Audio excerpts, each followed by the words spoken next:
I am so glad you convinced me that the family car should be the Defender 110.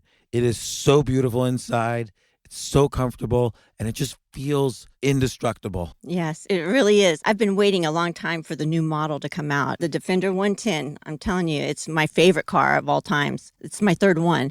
You know, I have stories of going off road. The guy managed the group. He was like, "What are you doing in this beautiful car?" I'm like, "I'm going off road." He's like, "Are you sure? Because you can use one of ours." And then they look like Mad Max cars. I'm like, "No, no, no, no, we're going to do this." And he was shocked. Wow. Well, it's great because the Defender has been reimagined for 21st century adventure, and its unparalleled off-road ability as well as its robust interior are invaluable whether you're headed towards uncharted territory or just a weekend of exploration. The Defender 110 tackles challenging surroundings with absolute confidence. The SUV conveys strength outside and in, featuring peerless technology like an intuitive driver display and an award-winning infotainment system. That's my favorite part, to keep you connected no matter where the journey takes you. Adventure is unique to everyone, and so is the Defender. Choose from the two-door Defender 90, the four-door Defender 110, or the larger Defender 130 with the ability to seat up to 8 passengers. You'll find uncompromising performance in all three. So pack up and go even further with the Defender 110.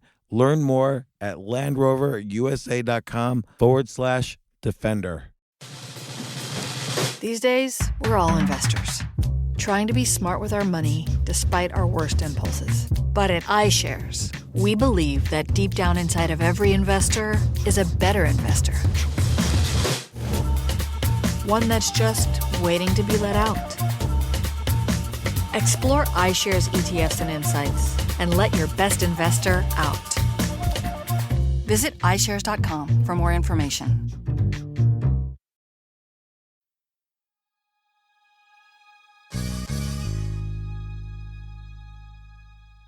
I love elections.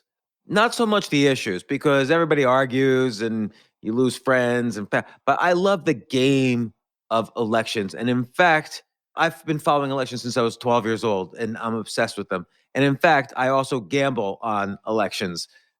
So, of course, I call the world's greatest expert on elections, Phil Stutts. This guy has run hundreds of political campaigns for governor, for senator, for House, and even for president. He's been on the podcast a bunch of times to talk about elections. And specifically, he's politically neutral, but this is what he does for a living. He is the world's expert on election campaigning. So he knows everything that's going on. And he really changed my direction on some bets that I've been making. So we talk about the 2022 midterm elections, who's going to take over the House, who's going to take over the Senate, what elections are close, what they're doing about it. There was a lot of interesting things I didn't know about how one should figure this stuff out. And we talk about the 2024 elections.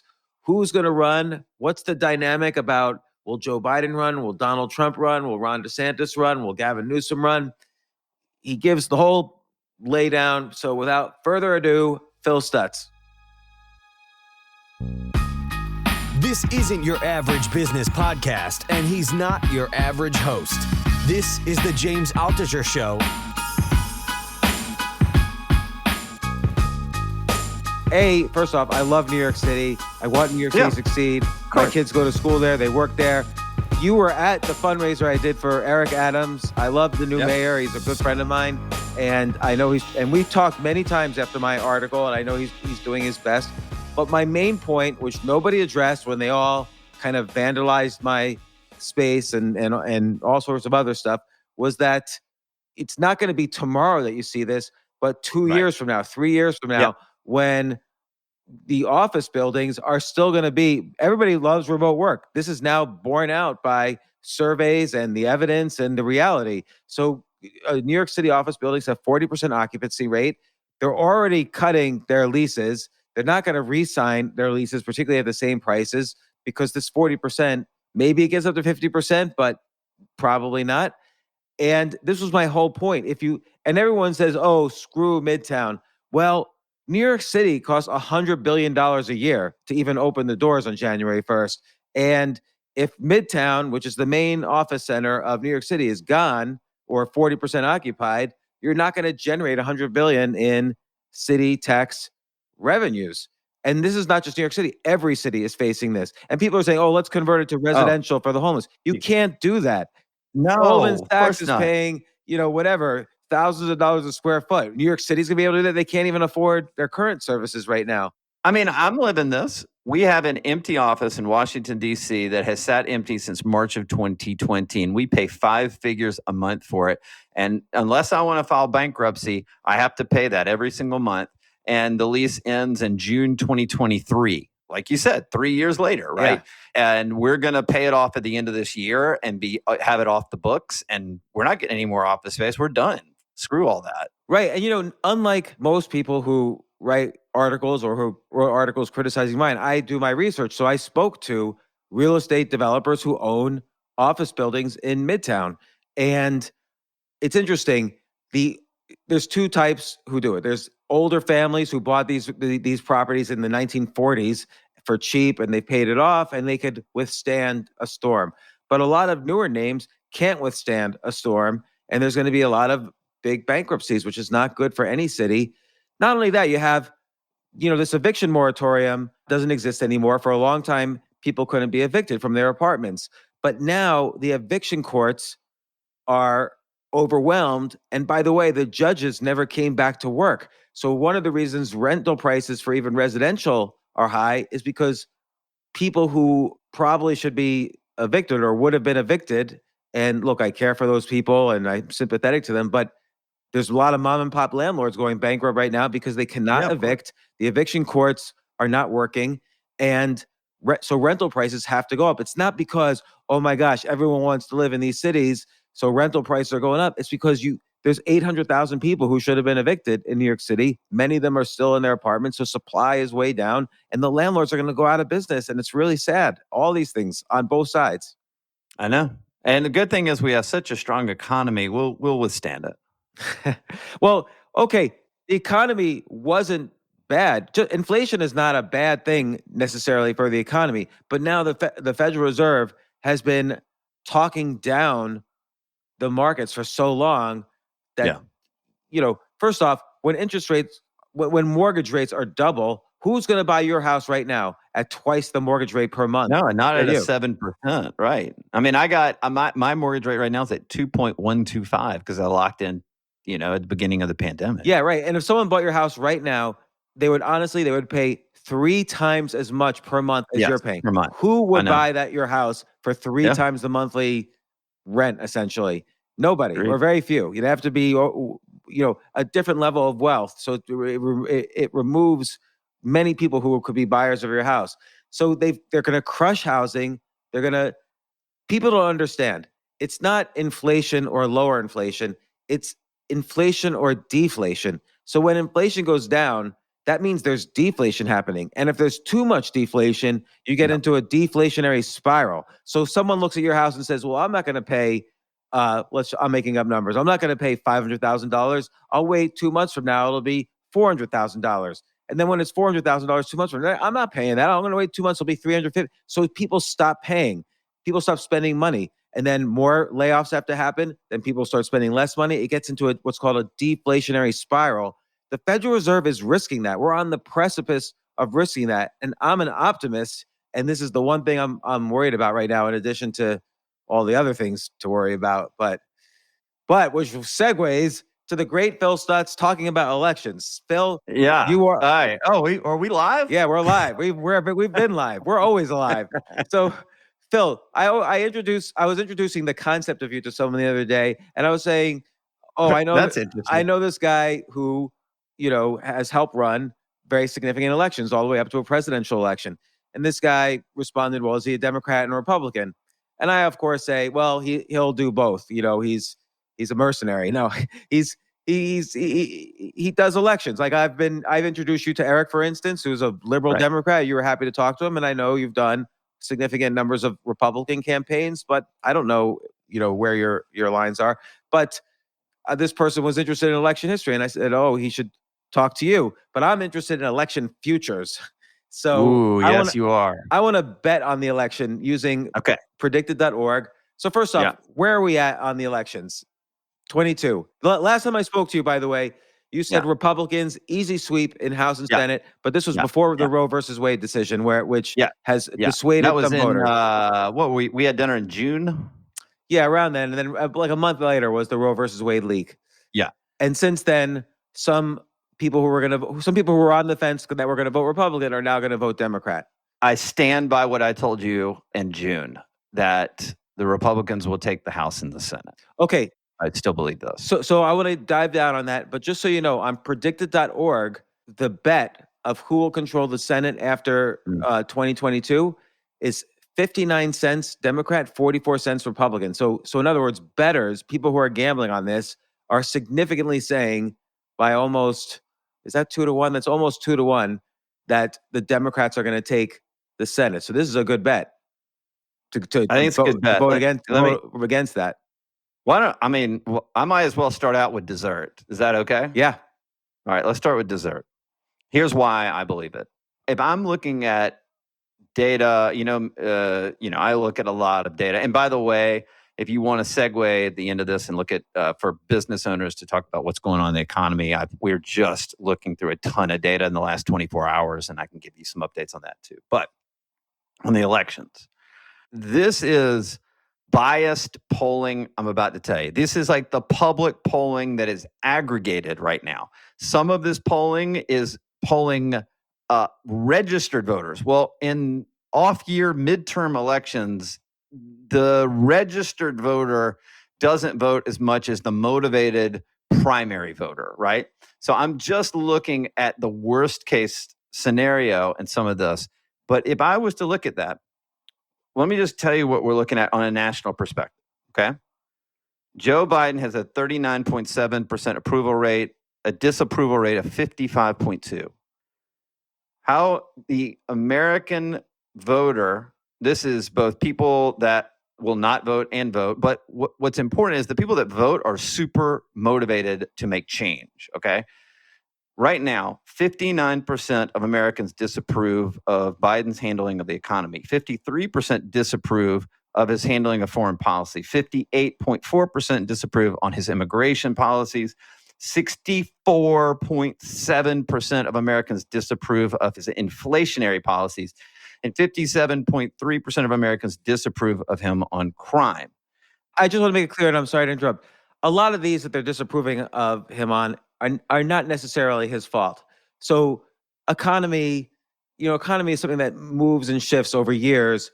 And the president also historically is not allowed to have a relationship with the Federal Reserve, which arguably is affecting the economy a lot more. So that's just one example. But I also want to ask, Clinton in 1994, this was a great case where a Democrat was in charge, and 1994, the Republican House and I believe the Senate flipped, and Newt Gingrich became the speaker in the midterms. So what was Clinton's approval ratings then?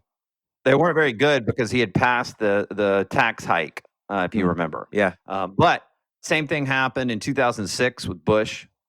Yeah. Right. The Democrats flipped and took control. In 2010, we flipped again. That was the midterm of Obama's first term. In 2018, we flipped again when Trump had been in there 2 years and the Democrats came back in control. Right. My point is this.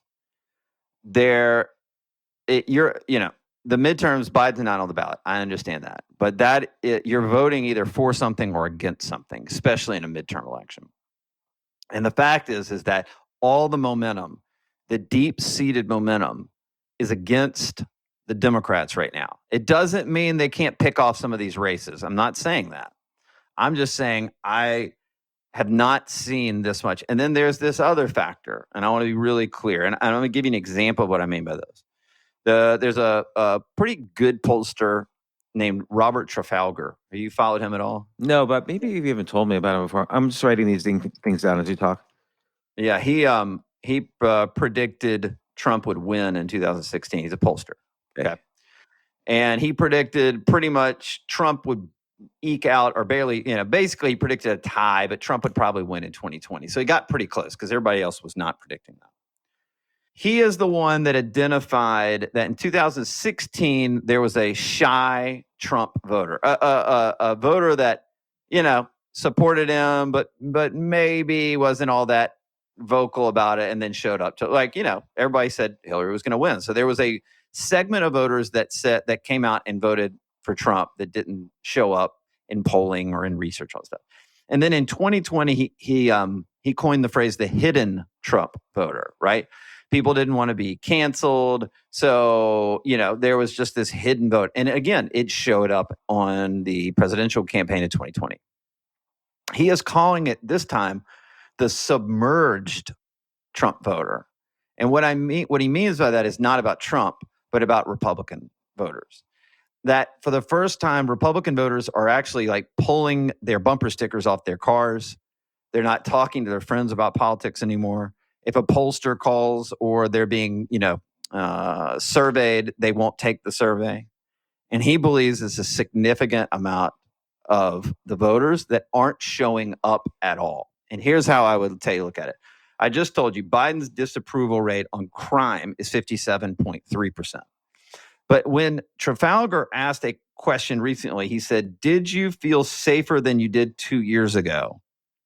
Right? Did you feel safer than you were? It doesn't say Biden, doesn't say anything. He just asked, did you feel safer than you did 2 years ago? 68% said no. You got 57.3 publicly saying, Biden's not, the crime issue with Biden is, I don't approve. But you have this other saying, when you rephrase the question, and you got another 10%, almost 11% more are answering that question and saying they don't feel safe. And so my point is this. When you see the public polling right now, there is an element of the voter that I believe is not showing up in any of the surveys or any of the polls that is going to turn out on election day. And that's going to benefit the Republicans because they're the ones that have been canceled. They're the ones that are trying to, being called that they're trying to end democracy and all these things that Biden's saying on the stump every day. And they're scared about their jobs. They're scared about anything, but they're going to vote and they're going to make change and it's going to happen in November. And so that's what I believe this election cycle is going. Okay, now I want to drill down a little bit, and then I'm sure you have polling information from all the specific races. But first off, in general, incumbents usually win. And maybe the one exception is midterm elections where things are a little crazy. And the incumbents right now in both the Senate and the House is majority Democrat. The other thing is Roe versus Wade has drastically, maybe not, switched votes. Yeah, I'm happy to address the abortion issue on the polling too. Okay, so we'll get to that in a second. So, and then the third thing is that, and this is what I read recently, so you could confirm or deny this, but a lot of the Republican candidates, Trump has endorsed. And of the candidates that Trump has endorsed, there's a big disparity apparently in terms of how much those candidates are spending versus their opponents. So a Democrat, let's say a Democrat running for Senate in the same state as a Trump-endorsed Republican running for Senate will spend maybe up to 5 to 10 times as much money. So they're getting a lot more power from advertising at this late stage in the election or going into the final stages of the election. So how much will that affect things at the end? In which case that favors Democrats. So you're talking about the candidates themselves. But in a lot of these races, let's take Arizona with Blake Masters and Mark Kelly, right? Because that's one that specific scenario has played out in the media lately. That Blake Masters is not spending any money, and Mark Kelly's spending millions. That story is out in the media right now. Right. What the story hasn't told is that Blake Masters has millions of dollars in super PACs dollars being spent on his behalf. Okay, but he's a special exception. But Masters is spending almost. It's not equal, but it's competitive with what the total that's being spent on both races. Okay, I will argue though, Blake Masters has, he's the one who wrote one of my favorite books, 0 to 1. He co-wrote it with Peter Thiel. Right. And Peter Thiel was on the podcast in 2014 to discuss this book. And so my guess is Peter Thiel's PACs this might be a special case. And by the way, so on 538, Masters is falling behind in the polls. It's 48 Kelly, 41 Masters. Yeah, there are polls out there that have it within 3 points. There are polls out there with Masters that have him down 10 points.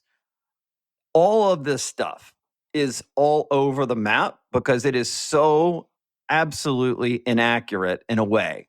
And what a way is, you've got pollsters that are out there polling registered voters, not midterm election voters. So they're polling people that would typically vote in a presidential election, but not vote in a midterm. You got pollsters out there still trying to use landlines and haven't caught up with how to use text, cell, and landlines all together and what that algorithm should be. And you've got these submerged Republican Trump voters that have decided they're going to boycott all this stuff and then show up on election day at the polls. I'm not saying Blake Masters win. I don't know. But it's closer than the public polling is saying. And that's because of all... James, how many years do you have to be inaccurate with what we see on the public polls, right? How long do we have to go with the inaccuracies of 2016, 2018, 2020? This is the fourth cycle now.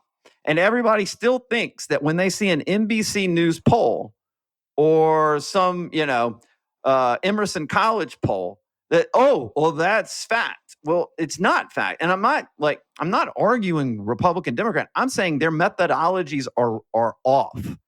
And they're not. It's like, you see a poll that comes out, maybe it's in the news. The first question I ask is, well, hold on. What was the methodology? Because I can look at the methodology within 3 seconds and say that's bullshit or that's totally legit. What would be a good methodology, by the way? Well, a lot of it has to do with who you're polling and how you're getting to them, which a lot of these people that don't have a lot of money, let's say in Emerson College or even some of these news networks, like they are literally not pouring money and they want to use the poll to sell ads. Remember, the TV networks are not doing polling to find out what's going on in the race. They're doing it so they can sell the story and sell ads. Like, that's it, right? So they don't have a compass to get it right. They have a compass to sell ads. And so where you typically find the most innovative surveys and polling and data out there is in the internal campaign polls, which I don't have a lot of. I have some.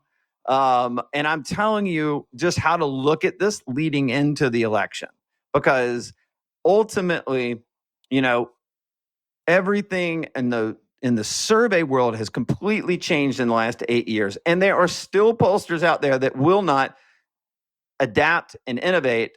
And thus they still get their polls out because the networks are so excited to say they have a poll.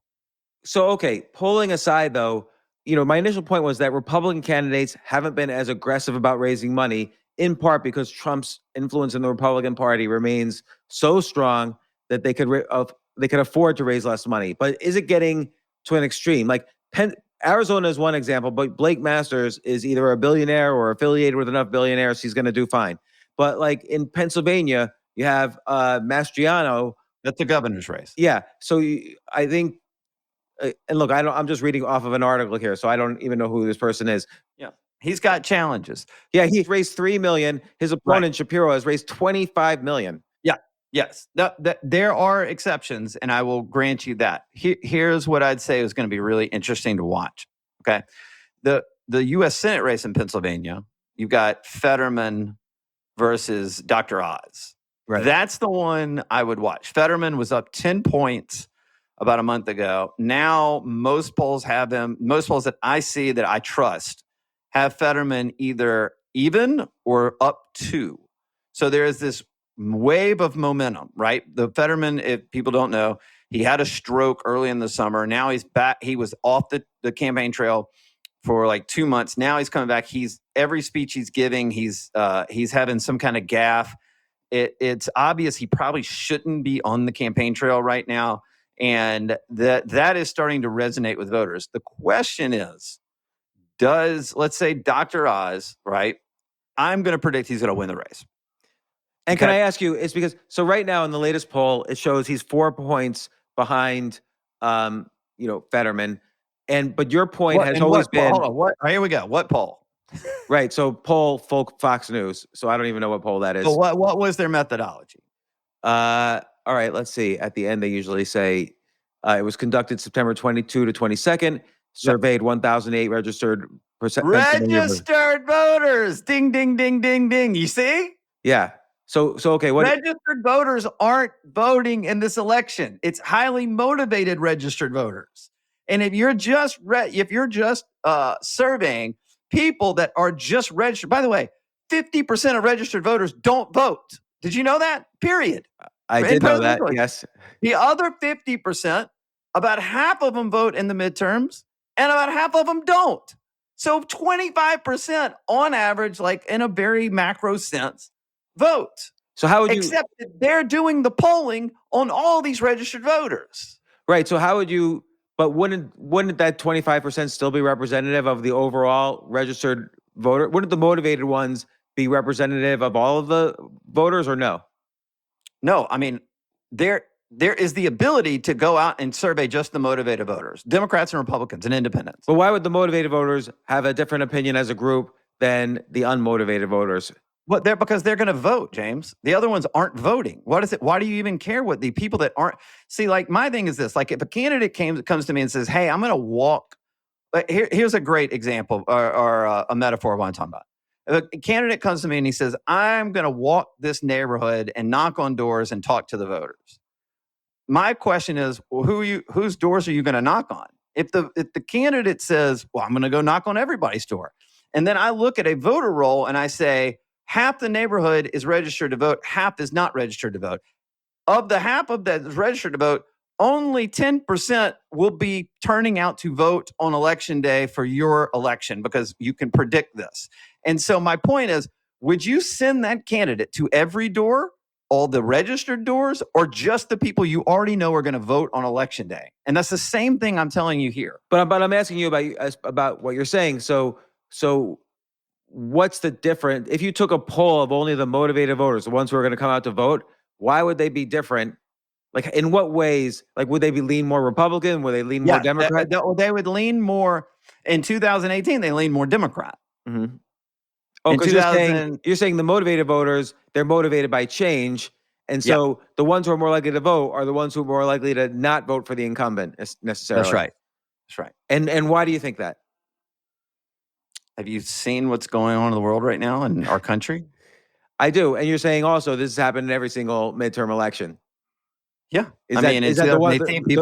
Democrats said, have you seen what's going on in the White House? Like, I'm voting. I got to do something to stop this guy. And also, like, taking the Oz versus Fetterman example, Oz is 4 points down in the polls.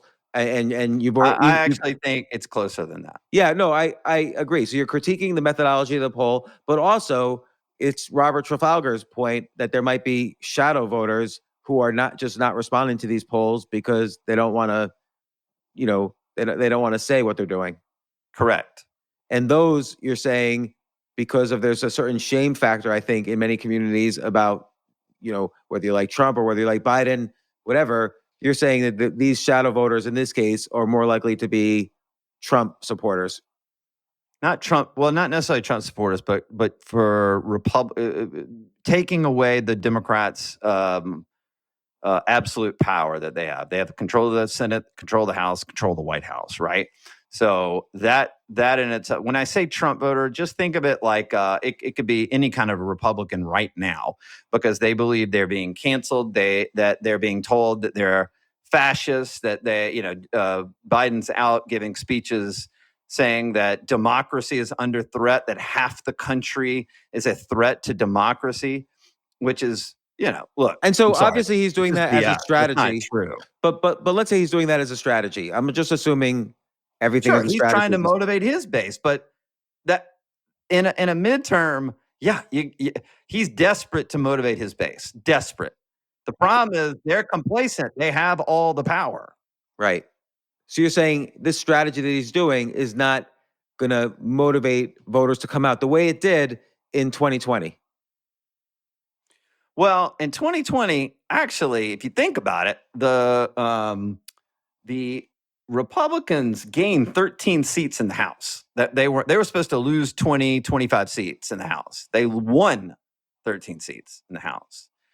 What I'm saying is, like, James, there are like 57 toss-up seats in the House right now.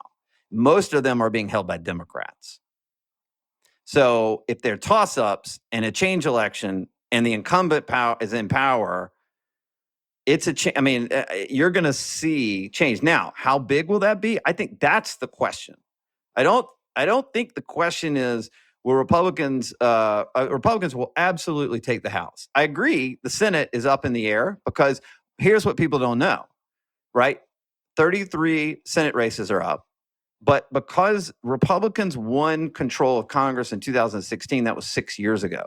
So we have more Republicans up for reelection right now than Democrats. Does that make sense? Yeah. So even though the Democrats control the Senate, Republicans have more candidates on the ballot, like incumbent candidates, right? But, there are, I was looking at this, you've got Arizona is a possible pickup because Nevada is a possible pickup for Republicans. Georgia is a possible pickup for Republicans. And then the Democrats, I'm sorry. Yeah. And then there's like Pennsylvania, North Carolina, Wisconsin, and Ohio where Republicans have to defend. And that's more. That's 4-3, right? So, Republicans have to defend more in the Senate. The question is, what my belief is that there's so much momentum that I believe they're going to get to 51. That's all they need, right? Right now it's 50 to 48 to 2. Those two are Angus King and Bernie Sanders. They're independents, but they caucus with the Democrats.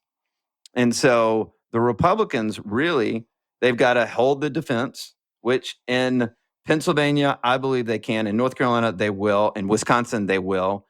And in Ohio, right now, J.D. Vance is actually taking the lead for the first time ever in that race. So I believe that. So the question is, can Republicans pick up one of these three in Georgia, Nevada, and Arizona? And if they do, they hold the majority. And then hold on, one more. If this thing is a blowout beyond words for Republicans, then you got three more that become outliers: Washington State, Colorado, and New Hampshire. Those are long shots for Republicans. Let me make that very clear. I'm not saying they're going to win it. But if we're if even I'm wrong in how much I'm underestimating that the Republicans are going to blow through the Republican voters, then maybe one of those could be in play. Maybe. Long shot.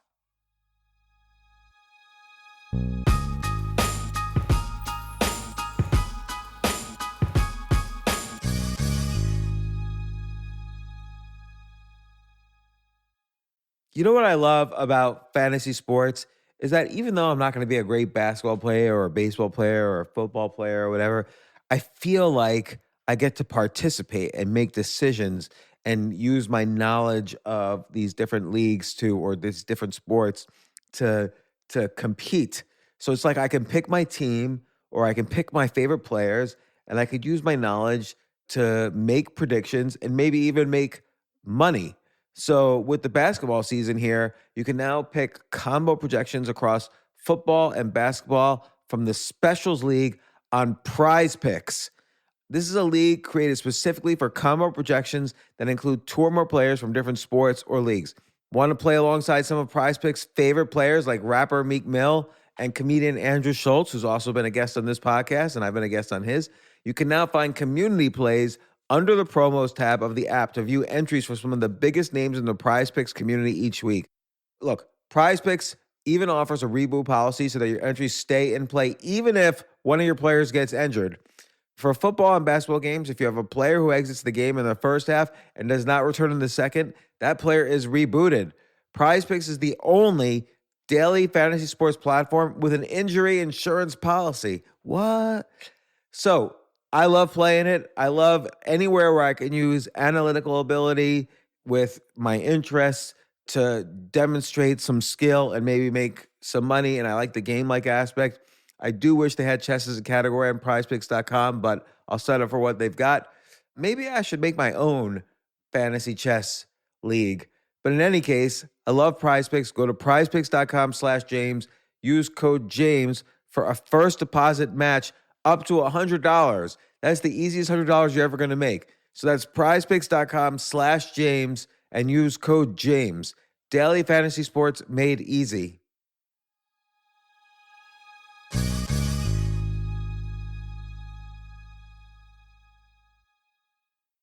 the future of learning is definitely online. Like, it's such BS that you have to spend $200,000 or take $200,000 in loans and go to some fancy school when it's useless. It doesn't guarantee you a job.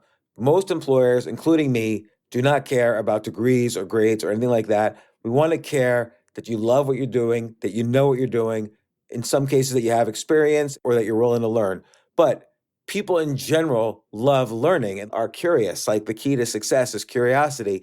And I think masterclass.com is the perfect model for online learning. I'm really happy they're sponsoring this episode.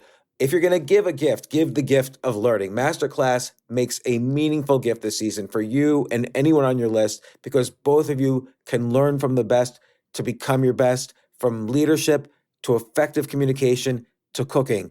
Let me tell you some of the classes I've taken. I've taken comedy from Steve Martin. I mean, can you believe I can take a class from Steve Martin on comedy, or Judd Apatow, my favorite comedy director? I could take an actual class from him on writing. Wolfgang Puck on cooking. Dan Brown on writing, or Judy Bloom, who's been on this podcast, on writing. By the way, Wolfgang Puck also has been on this podcast. It's such a pleasure. I try to take classes all the time from masterclass.com. And whether you're watching Masterclass on TV or listening in audio mode in the app or on their site, the quality speaks for itself. It's like these Masterclass instructors are your own personal mentors that are going to help you reach the next level. How much would it cost to take one-on-one classes on comedy from Steve Martin or on chess from Gary Kasparov? You just wouldn't be able to do it. But it would cost hundreds of thousands of dollars. With a Masterclass annual membership, it's $10 a month. Memberships start at $120 a year for unlimited access to one-on-one classes with all 180 plus Masterclass instructors. So it's not just $120 for one instructor. You get all 180 plus Masterclass instructors. Boost your confidence and find practical takeaways you can apply to your life and at work. And if you own a business or are a team leader, use Masterclass to empower and create future-ready employees and leaders. That's the real education in today's world.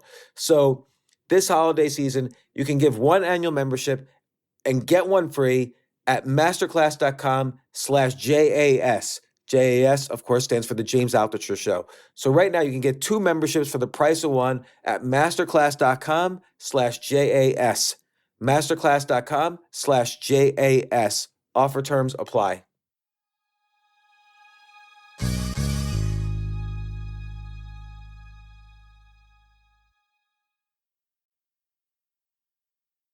So a couple of things you said that's very interesting. When I look at predicted.org, which again is this prediction market, you can bet money and actually make money. Who will control the Senate after 2022? It's overwhelmingly Democrat that the gamblers are predicting, and they've often been. That's a good buy then, right? Yeah, so buying Republican for 44 cents, what happens is if Republicans win, every share at 44 cents you buy immediately goes to $1, and so you make, 150% on your money. But which party will win the Pennsylvania Senate race? This is even more. It's basically 66 cents Democrat and 37 cents Republican. So you're saying that's even better odds to bet on the Republicans there. And which party will win the Arizona Senate race? That's the Blake Masters one, right? Yeah. That's 67 cents Democrat, 35 cents Republican. So predicted.org could be getting it wrong. I want to be clear on this. I don't think Blake Masters is winning right now, but I think there's a lot at play that people aren't taking into account, right? I do believe that Dr. Oz is virtually tied with Fetterman, and he was down 10 points a month ago. So you can see that momentum swing. Masters needs to get the momentum swing, and you may see it, right? But you may not. You may have ticket splits, because here's the thing. Here's the crazy thing. You talked about these Trump candidates earlier. Carrie Lake is running for governor of Arizona, and she is as Trump as it gets, and she's winning big time right now over her Democratic opponent. And she's an example where she has not raised anywhere near as much money as her opponent. But she's already over 50% in the polling that I'm seeing. She is predicted to win, not by an, sort of this submerged voter that we talked about earlier. She's predicted to just win. And that says a lot, because they're not factoring in this boost of this submerged voter. The question is, do you have ticket splitters in Arizona, or do people just go in and go, oh, screw it, I'm voting for the whole, I'm throwing all these guys out. And if that's what happens, then Masters has a great chance of winning. What polls do you look at? Internal. Okay. Okay, so which party will win the House in 2022? That's overwhelmingly Republican, and you agree with that? Absolutely. But the Senate, like I said before, is, at least in the gambling markets, is leaning Democrat. The closest, and we've already discussed why that is probably incorrect, the closest Senate race, there's actually bets on that, is considered Georgia. Now, Herschel Walker, looks like he's a little bit behind in the polls. Raphael Warnock, I see his ads every time I turn on YouTube. Yep. What's going on there? Because Herschel Walker is, he's not everybody's favorite candidate. He's like a total, if you like Trump, you might like Herschel Walker. Chances are you're not going to like Herschel Walker other than that. Well, there's a reason that Democrats won those two Senate races in Georgia right after the Senate or the election in 2020. There was this whole presidential campaign motivation behind it, right? Yeah. And I'm not going to dig up. I just don't think that the Republicans did a very good job at all in that, right? So what we're seeing right now is that Warnock race is pretty close. Now, 2 months ago, Herschel was 7, 8, 9 points down. Now it's within 1 or 2 points. So again, I'm not saying Herschel is winning, but right now he's made up a lot of ground. And what typically happens in these elections, James, is that people aren't paying attention and they're like, oh yeah, I saw that news clip of Herschel say something weird and that's odd. I'll probably just support Warnock. But then when the rubber meets the road, when they are forced to start really paying attention, and you see, like, whether it's in Pennsylvania or Georgia, you see these gaps start to close. That is what I pay attention to. Because when the rubber meets the road, they go, yeah, maybe Herschel's not the best candidate, but we got to have some balance in government to this president right now. That's what voters are saying, right? Or thinking. So if I saw this momentum swing go towards Warnock, I'd be like, oh, okay, they're closing towards Warnock now. Got it. Okay. They just said, not Herschel, you're not for me. But when I see this swing, especially where we are here 5 weeks out from Election Day, I go, ooh, that's super interesting. October, it's going to be really fun to watch because, it is going to be a bloodbath on all of these races. And of course, most people hate that stuff. I love it because it's what I do. Now, it's very interesting because obviously there's a lot of evidence that when there's a different party controlling the presidency than the party that controls the House and Senate, the economy and the stock market tend to do better. Now, that's not statistically significant, but I could understand why. It's because there's less interference from politics in the economy, and politics often makes people lose a few IQ points if they're totally dedicated to one party or the other. But what is the role now of the Roe versus Wade situation? Because that did dissuade a lot of Republican voters from voting Republican, correctly or incorrectly. I don't know if it dissuaded Republican voters yet. We'll see on Election Day. I know it dissuaded maybe independents from voting for Republicans, right? So, but a lot of Republicans might be socially liberal, but conservative economically. The socially liberal ones, in this world, they're also not looking at abortion as the only thing that's going on, right? So here, Biden has one advantage, one semi-advantage. Let me tell you, when I say Biden, I mean the Democrats. I mean in this election, because Biden is the reflection of the party. Okay, it's the same thing when I talk about Trump. Trump's a reflection of the party, right? So Biden has one of them. The semi is handling of COVID. He's got a 48.7 approval rate, a 47% disapproval. So he's about even, but it's not hurting him. His handling of COVID. But when it comes to abortion, let me say this. It's a little bit more nuanced than you think. So if you just poll all American voters, right, and you ask them about whether they oppose the Supreme Court's decision that was recently made on Roe versus Wade, 54.4% oppose the decision the Supreme Court made. 54.4%. 26.5% support the decision. So It falls in line with what you're talking about. It's a huge advantage in the elections to be used by the Democrats. I'm not arguing with there. But when you look at it and you ask it a different way, you see a different answer. Okay? So when you see that 59.1% of these same voters want some restrictions on abortion after 15 weeks, and 40.9% of voters support abortion at any point and any time, all the way up till birth. That's a more nuanced conversation.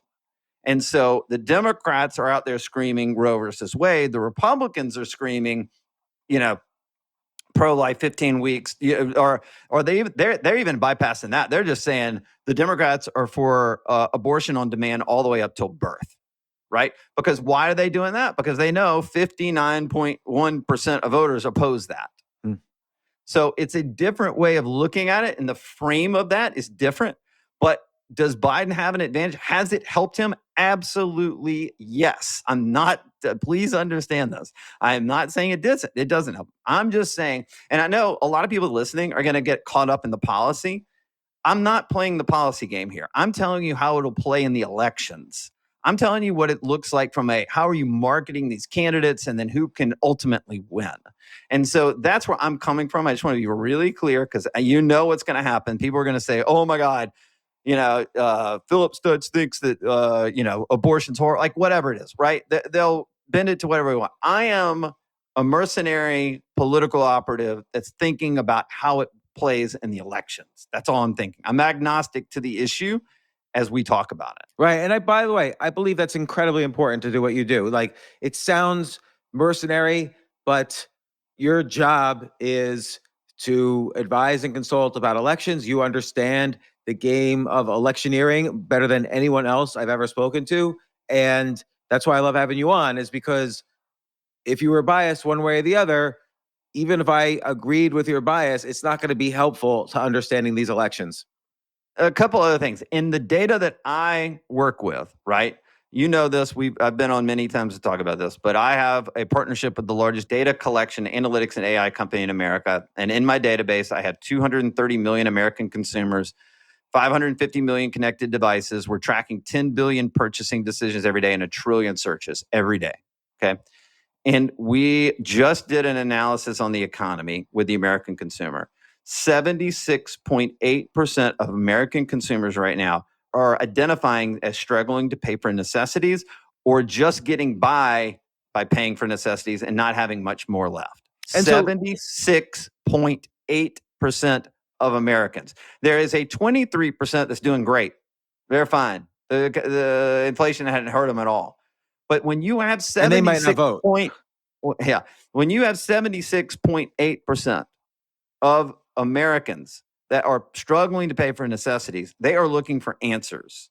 And they are saying, we gave you guys 2 years and it's gotten worse. So we're going to give somebody else. And when I say that, I mean independence. And it's going to motivate Republicans that would typically only vote in a presidential election to turn out even more in a midterm. Right? And again, I want to express that it's not necessarily the president of the United States who's at fault for just 2 years of economic gains or no gains. Like if the economy had done great these 2 years, I wouldn't necessarily give Biden credit either, because economic policy lags economic results lag by many months or even years economic policy changes. So, but to your point, voters don't care. They're kind of in the present. And so if the economy's bad, they vote the other way. I mean, it just goes back and forth and back and forth and back and forth. Yeah. The funny thing is everything I'm telling you right now would have been completely opposite in 2018. You had Republicans not motivated because they controlled the House and the Senate and the presidency. And they didn't turn out like the Democrats did, because the Democrats were like, we need change. And independents were motivated to turn out for the Democrats in 2018 at a rate that got them the House and the Senate back. And ultimately, it got them the presidency back in 2020. And what I'm telling you is, I've done this a lot. I don't know how big this momentum pull is to the to Republicans on the Senate and the House, but it's going to be bigger than what I think other people are predicting.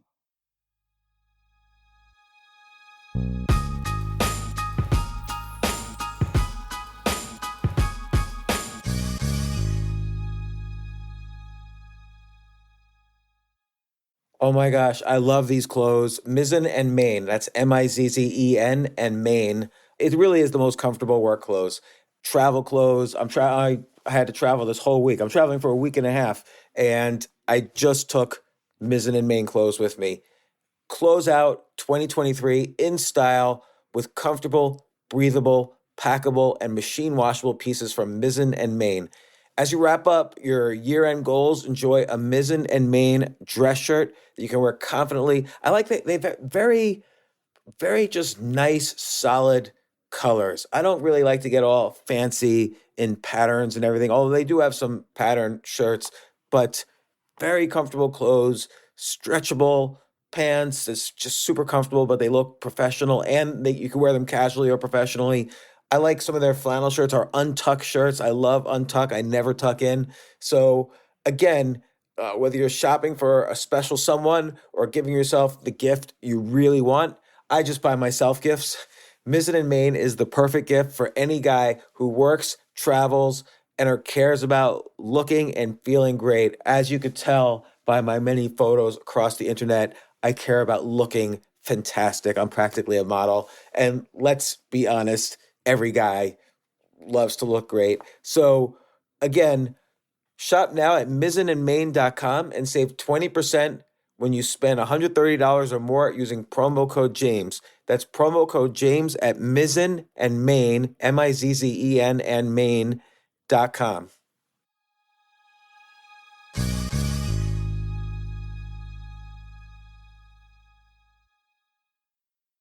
This is such a valuable service for all business owners, big businesses, small businesses, doesn't matter. I wish I had this in the many different businesses that I've started. Sometimes it seems like your business is humming, but then suddenly you don't understand it. You're starting to fall behind. You're not understanding where your costs are, where your revenues are, where your payments are. Teams are buried in all sorts of like BS work, and you can't seem to close the books. So you need like one dashboard, one source of truth. I'm jealous of this business, NetSuite from Oracle, of course, NetSuite by Oracle. I wish I'd come up with this idea. It's a brilliant concept to have all your business intelligence on one dashboard. This is why you need to know these three numbers: 37,000, 25, and 1. So 37,000, that's the number of businesses which have upgraded to NetSuite by Oracle. NetSuite is the number one cloud financial system, streamlining accounting, financial management, inventory, HR, and more. 25. NetSuite turns 25 this year. That's 25 years of helping businesses do more with less, close their books in days, not weeks, and drive down costs. 1, because your business is one of a kind. So you get a customized solution for all of your key performance indicators, your KPIs, in one efficient system with one source of truth. Manage risk, get reliable forecasts, and improve margins. Everything you need to grow all in one place. So right now, download NetSuite's popular KPI checklist designed to give you consistently excellent performance absolutely free at netsuite.com/James. That's netsuite.com/James to get your own KPI checklist. netsuite.com/James.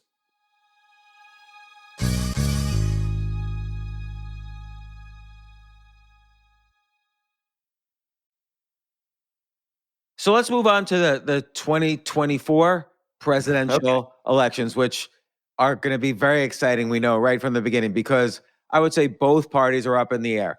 I mean, normally, if it was, here it's a second term election. Normally, if you were to gamble on who's going to be the presidential nominee, well, in 1996, you would have said almost 99% Bill Clinton. But now Joe Biden is trading at 36 cents on predicted.org. Gavin Newsom's at 17 cents. Kamala Harris at 13 cents. Pete Buttigieg's at 9 cents. Then Hillary Clinton, Bernie Sanders, AOC, Elizabeth Warren. So, and Joe Biden, 36 cents versus Gavin Newsom, 17 cents. That's interesting. That's closer than one would expect for a second term primary. Yeah, I'm going to say this. I've said this for 2 years now. Joe Biden is not running for re-election.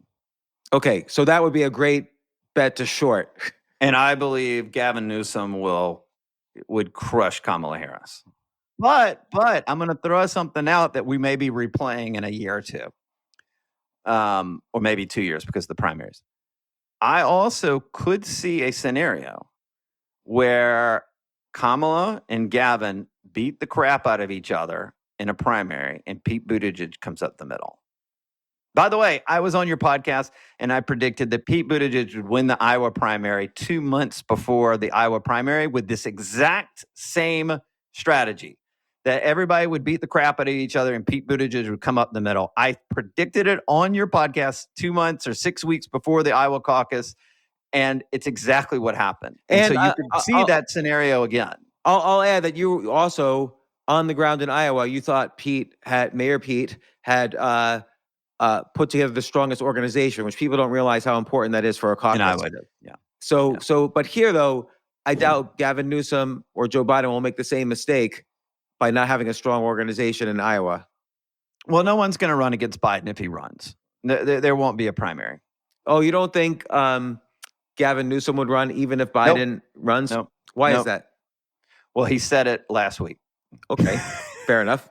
And so, so give me the. I know. A politician said something, you're supposed to believe it, but when you in the declaring a presidential campaign, if you say I'm not running if Biden runs for re-election, then I tend to say there's the odds of that happening are very, very big. Because there are consequences for going against the political machine. Yeah, I mean, he's just made that calculation. Maybe he's seen the polling that says he can't win. I mean, trust me on this. Gavin Newsom does not do anything. He is very calculated. Let's just say that. And and this state, so we talked about the Ohio Senate race real briefly. J.D. Vance, the Republican candidate, but friend of mine and friend of the podcast, Tim Ryan, who I admire. Tim meditator. Ryan. Yeah, he wrote a book on meditation. I admire him a lot, and he also, here's what I admire too. He ran against Nancy Pelosi, the most powerful Democratic politician almost ever. He ran against her for Speaker of the House and lost, of course. And he has paid the consequences. They don't give him committees anymore. He has no power in the House, which is why he's now running for Senate. So he definitely was a profile of courage there. And when we had this earlier conversation about the momentum, right? So J.D. Vance has been down all summer long to Tim Ryan, right? Yeah. And now he has pulled even, or even some polling, he is up now. So do you see what I'm saying?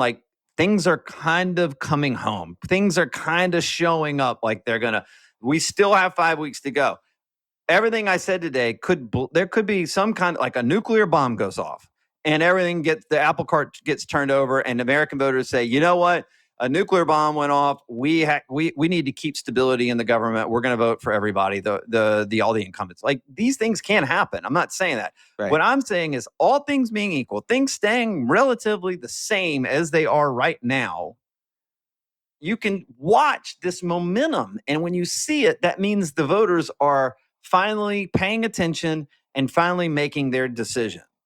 So Joe Biden, he's 36 cents out of 100 so he's basically a 36% chance they're giving him in predicted.org who will win the Democratic presidential nomination in 2024.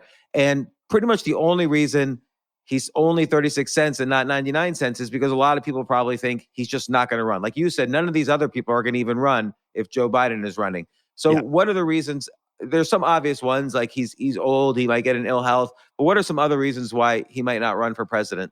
He has dementia.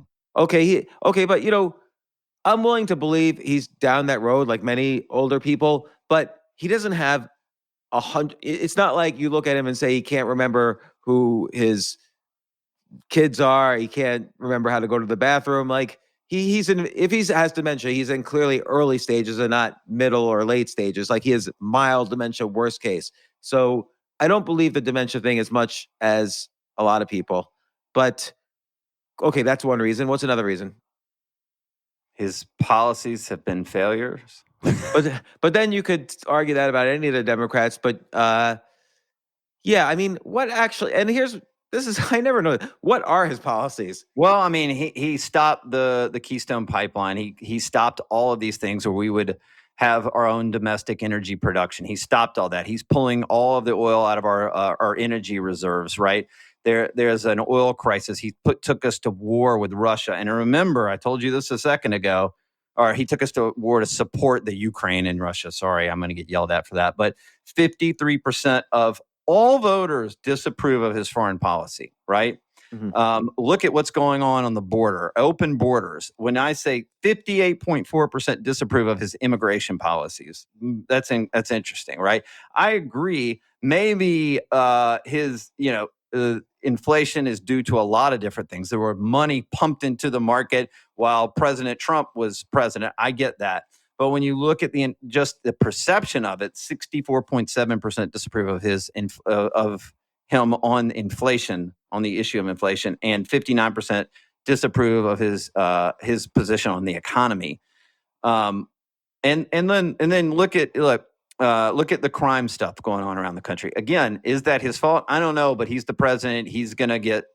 It's a reflection of him regardless, right? Whether it's the mayor's fault or the governor's fault or the president's fault. But that's usually not enough to convince someone not to run. Like, if anything, that makes him run because he says, I'm going to change things. So, so I can understand his age. The last thing I'd say is this, whether he has dementia or not, being president it takes life off your years. And the guy is going to be, 80 if he runs for re-election? 79 or 80? Yeah, and so, maybe he just sits there and says, do I really want to do this? His whole goal, his whole life was to be president. He achieved it. Does he really want to put up another 4 years? And that's a decision he and his family are going to make. But I would tell you, with all that has happened, all of his unpopularity, I don't see him running. Yeah, so he's kind of like an LBJ sort of situation where things get so bad that he can't really account for them. And he just says, you know what, I'm going to, and then maybe he loses an early caucus or primary like LBJ did. I think LBJ was like third in New Hampshire in 1968. Eugene McCarthy, I believe, was first. And he just drops out. I don't think he'll do that to the Democratic Party. I don't think he's going to even run out there and then drop out. I think he's going to say sometime before the presidential primaries kick in, I'm not running. I'm going to hand it over and let new blood come into this party, whether it's Kamala or whether it's Gavin Newsom or whether it's Pete Buttigieg. Do you have any insight into what he's actually thinking? Like, what are the people saying who are close to him? I don't think he does. Yeah. I don't know. No. I mean, clearly, if he doesn't run, Gavin, Kamala, Pete Buttigieg, perhaps Elizabeth Warren. Nah, she's in her mid-70s. I just don't see that happening.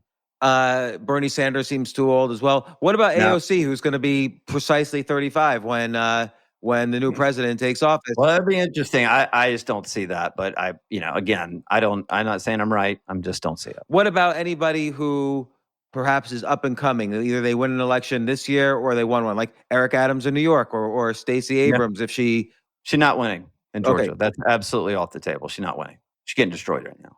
So who's another potential surprise candidate, like an Obama surprise? I mean, I know Eric has said that he's interested, but I don't know if that's real at this point. But I just don't know anybody else. Like, are there any star-powered Democrats out there? What do you think?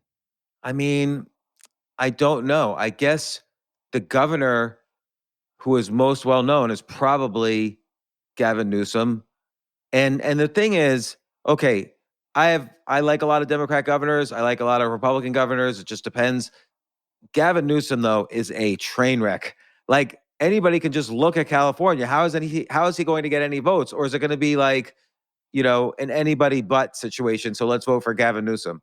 If you, again, let's like I talked about this indicator that people pay attention to of how these polls are starting to swing one way, like whether it be in Georgia or Pennsylvania, right? Or Ohio, and we haven't seen it yet in Arizona, but if you watch, it may happen. That's an indicator, right? I think when you see Gavin Newsom running ads in the state of Florida, telling people to come to California, that is not a cutesy thing. That is the guy wants to run for president, right? And he's trying to get attention from Democratic voters, not Republicans, not independents, Democrats, that want to stick it to Ron DeSantis.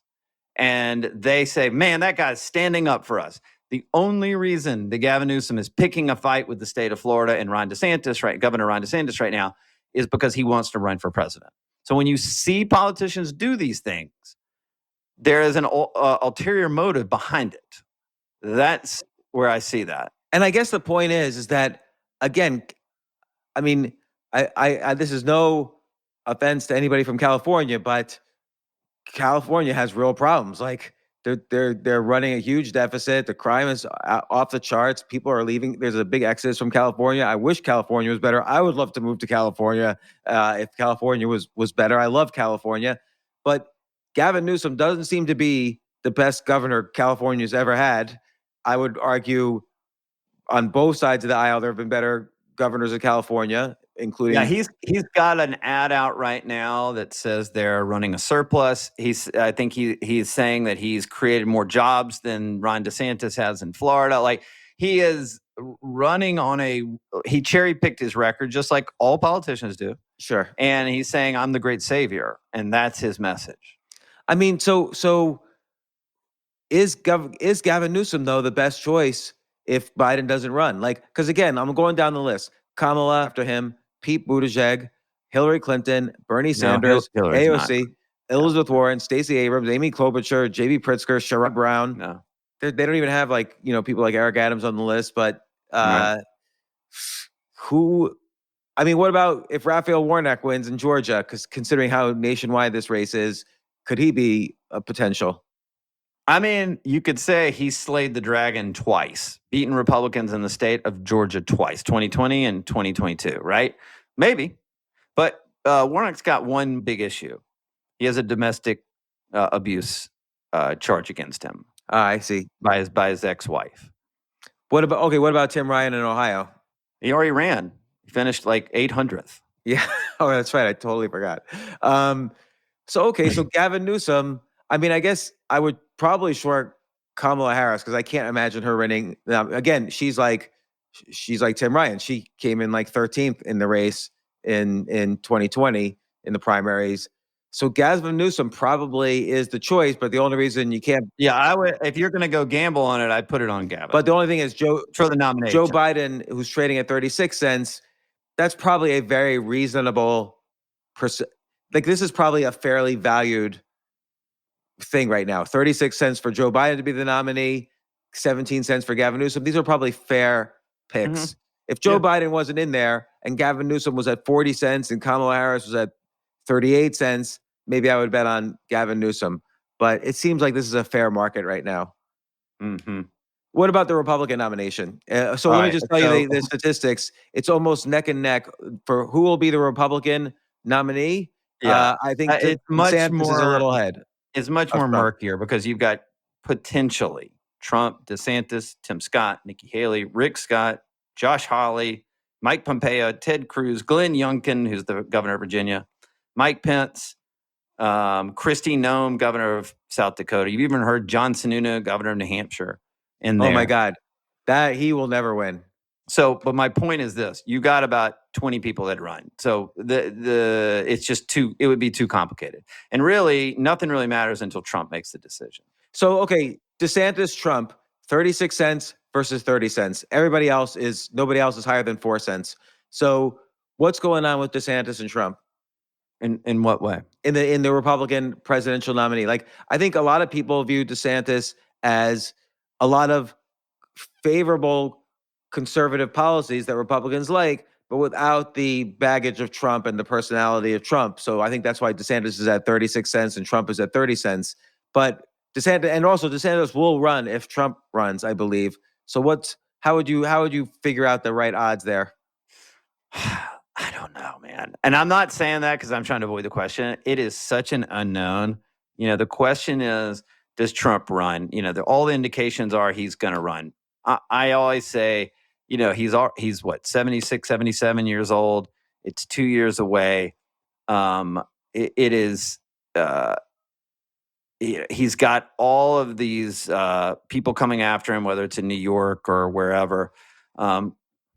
Do you really want that headache? Do you want to take another financial hit by doing it? And again, I'm not saying whether you like him or don't. I'm just talking about whether he'd run or not. And do you really want to do that at 78? Maybe he does. I tend to think it's more complicated on his end. I just don't, but I don't have any insight on that. Like no one does. And I'm telling you, no one does. The only person that knows is Trump, and I don't even know if he knows. Yeah. And I'm being serious. I just don't.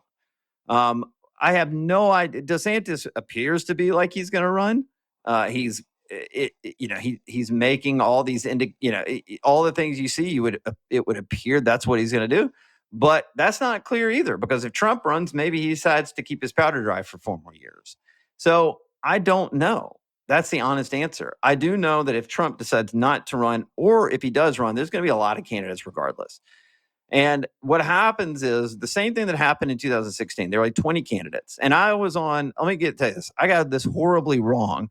I have many documented appearances on MSNBC, CNN, Fox News, Fox Business, where I laughed hysterically about Trump winning.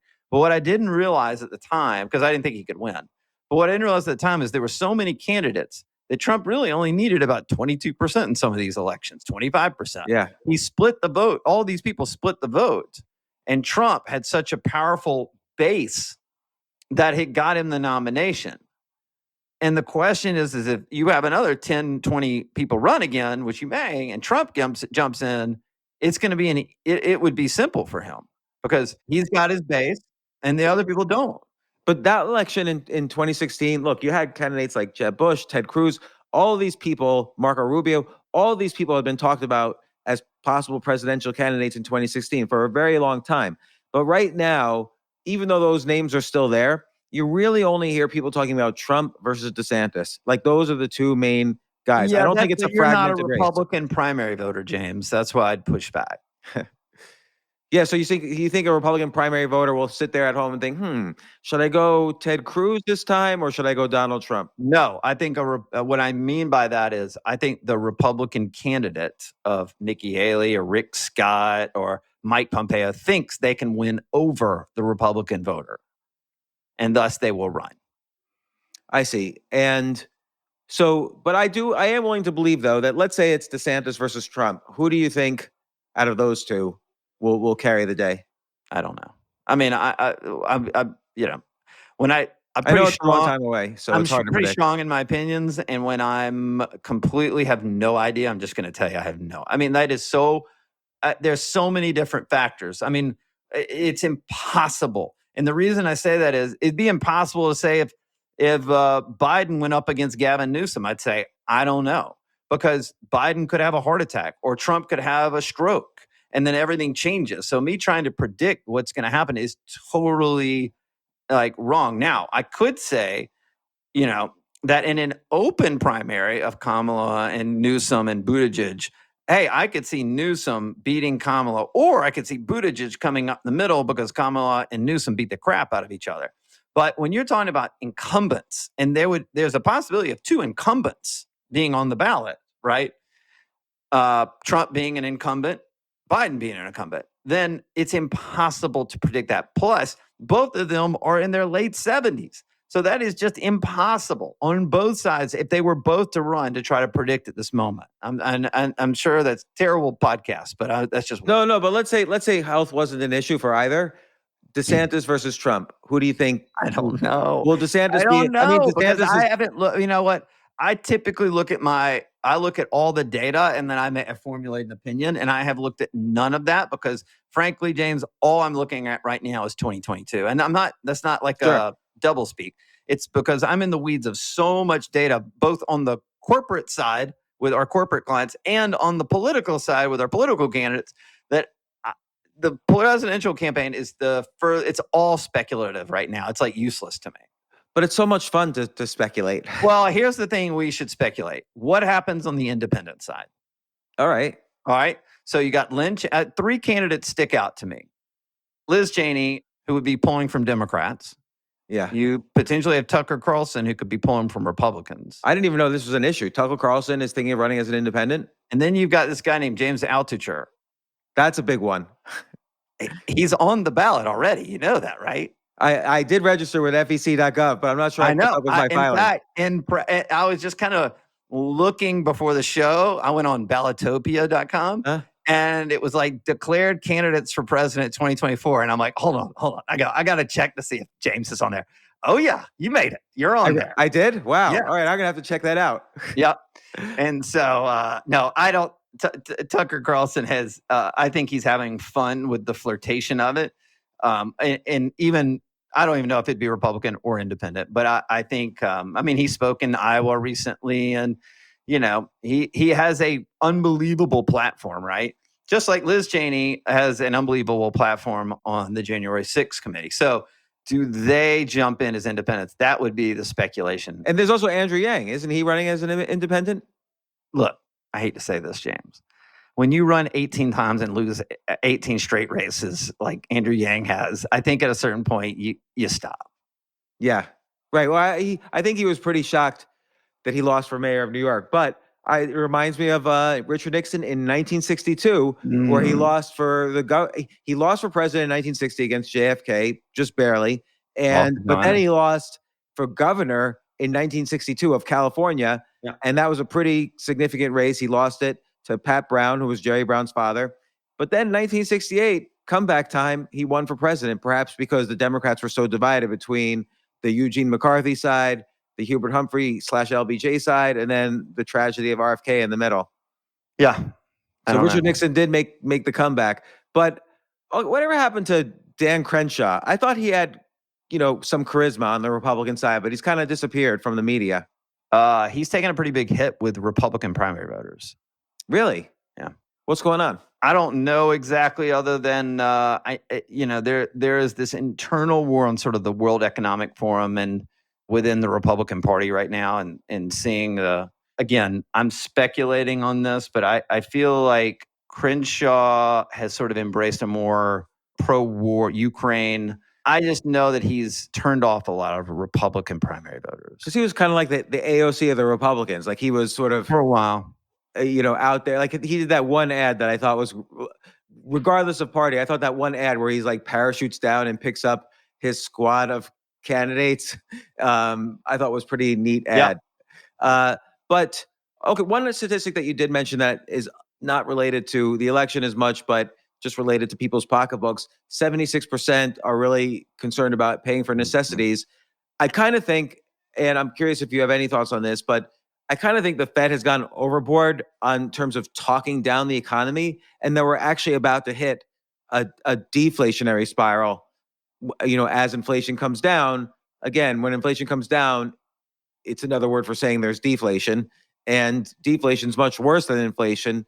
And I think the Fed maybe has gone too far. And we will see this in the data soon, because out of these 76% of the people who say they can't afford basic necessities, they're not paying for new things. Inflation has to go down when you have so many people concerned about money. Yeah, you would be smarter than me on this. I would tell you, here's what else we're seeing. People have identified that they're saving less, spending less. Their spending on big ticket items have gone down significantly. The biggest jump has been canceling vacations, postponing home improvements. Right. And then they are looking, and we're dealing with this because we're marketing some big companies right now, and we're trying to find alternative avenues for them to get their message out, to make sure they're appealing to these kind of people that are looking for necessities, not looking for luxury items, right? And so buying cheaper alternatives is huge. Brand loyalty is completely plummeted, according to the data we're looking at. People are cutting out non-essential purchases. They're delaying large purchases, and they're buying much fewer luxury products. And it's been fascinating to see all of that play out. It seems obvious, but what's happening is people are still marketing their companies or advertising their companies around messages they were like 2 months ago or 3 months ago or 6 months ago, and things aren't working for them anymore. And what we're screaming and hollering, and we're going to put all this data up for free on my website in about a week once we kind of get it down. This is just the raw data I looked at just today. But there's an opportunity to take advantage in the market right now for a business owner and to market their business in a way that can get them exponential results. But you have to appeal to what the consumer is looking for. And if you're out there, we worked with a big pest control chain company. And during the pandemic, we saw at the beginning of the lockdowns, James, we saw this exact same thing playing out. People stopped spending. People just literally hid their money. I'm talking about March and April of 2020, right? And so the way we were messaging our clients at the time was appealing to consumers' necessities. We called it wants versus needs. We were appealing to their needs, not their wants.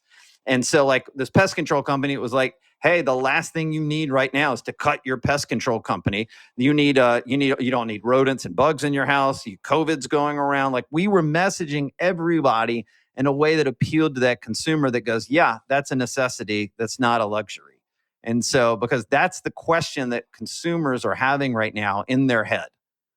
Is this what I'm about to buy? Is it a luxury or a necessity? And I will say the only time since 2000, I would say the only time since 2009 where there might have been deflation. So the only time since the Great Depression, really, or World War II, where there was deflation was during the Great Recession, 2008, 2009. And then after that, in March 2020, the time you're talking about. And now we're seeing the same kind of sentiment.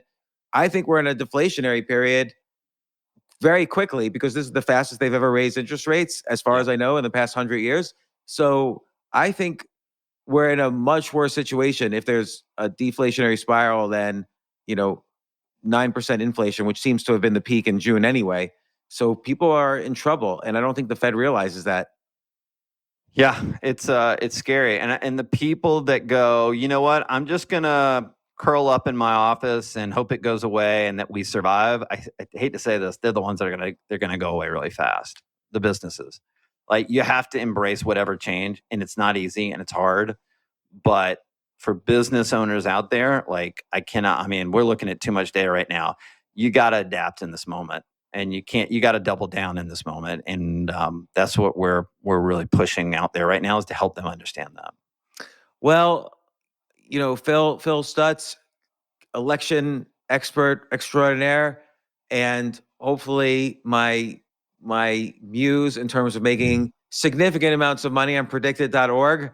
Thank you so much for giving us your insights on this. Believe me, we're going to talk many more times before the 2024 election. I love this stuff. I've been following elections since I was 12 years old. I didn't understand politics then, but I love the game. And I don't even know if I understand political issues. Well, that's why we get along, is that I play in the game, and it's not personal and it's not policy. It's how is this game played? It's super fascinating, really. Yeah. You told me some stories in the past that maybe we'll get them out in future podcasts about some of your experiences with these candidates. They must all be just crazy, but I won't drill you on that now. But let me address real quick. You got 1 second? 1 second? Yeah, of course. The reason most candidates, when they decide to run for office, are humble, good. They want to do the right thing. They want to run for office. They want to change things. And they spend 2 years begging people to give them their votes and to give them their money, right? And it's very humbling. And then you get elected, and it completely turns. Everybody's coming to you and bowing down in front of you.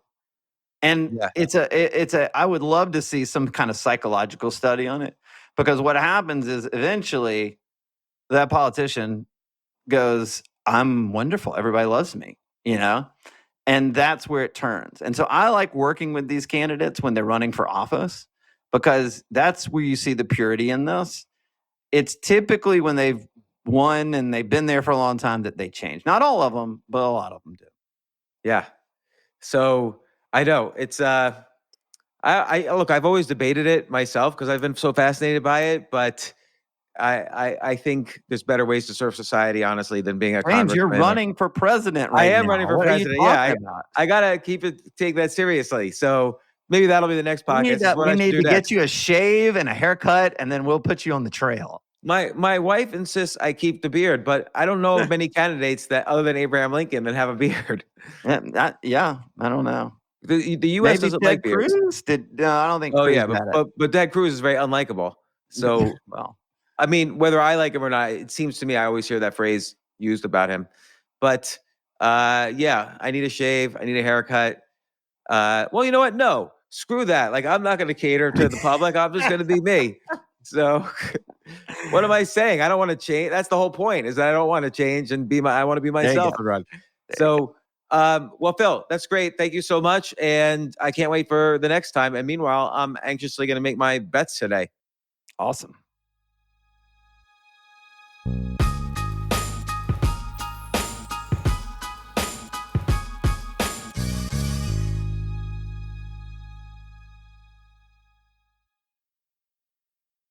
Entresto, sacubitril valsartan tablets, is the #1 heart failure brand prescribed by cardiologists and has helped over 1 million people with heart failure.